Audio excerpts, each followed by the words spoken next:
I, for one, will miss the Shadow Curse. For all the pain it caused us, it did at least obscure the incessant sun.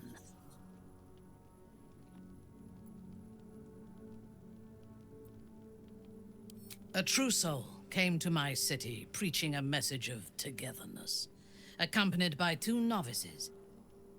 Menzoberranzan is not fertile ground for such messages. I killed them and hanged their bodies in my garden.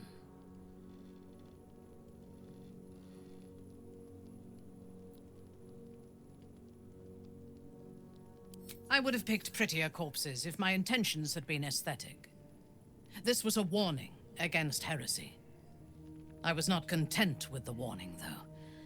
I intended to wage war on their insolent god and the rest of its followers. Even as the flesh sagged and sloughed away from their eyeless skulls, their audacity infuriated me.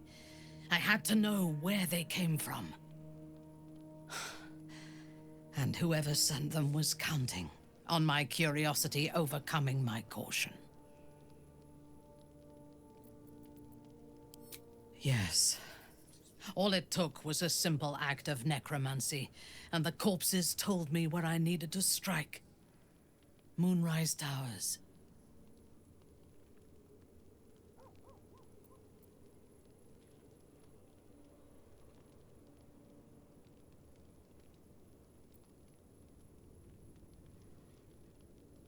It is never safe to point out my shortcomings, Iblith.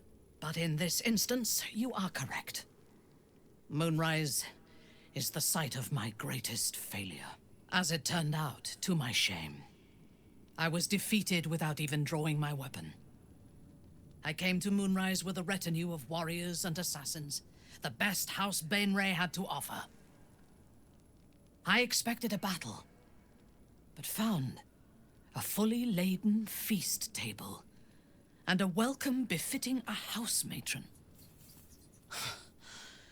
Ketheric expected us, expected me, and I fell for his flattery.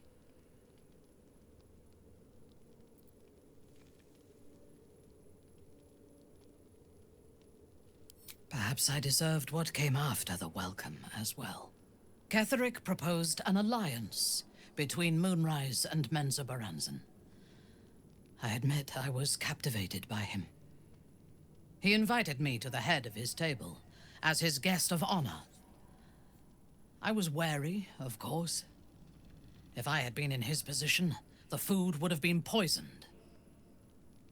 It was not the food I should have been wary of. It was the pale woman at the foot of the table. Orin the Red. We had barely begun to eat when she spoke for the first time. I only caught one word, my name. Then, quick as lightning, she climbed onto the table, a dagger in each hand, and skipped toward me, slicing the throats out of my men as she passed them.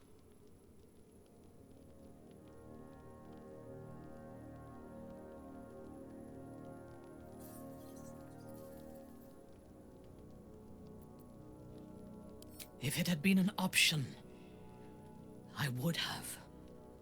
Ketheric held me still, his hand on my shoulder, the grip tight enough to crack the bone.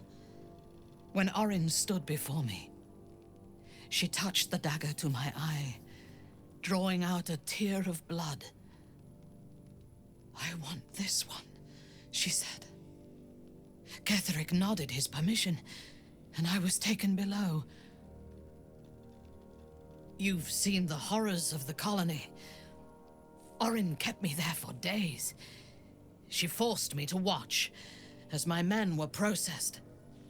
Some for food, others as thralls. And then she placed the tadpole in my eye herself.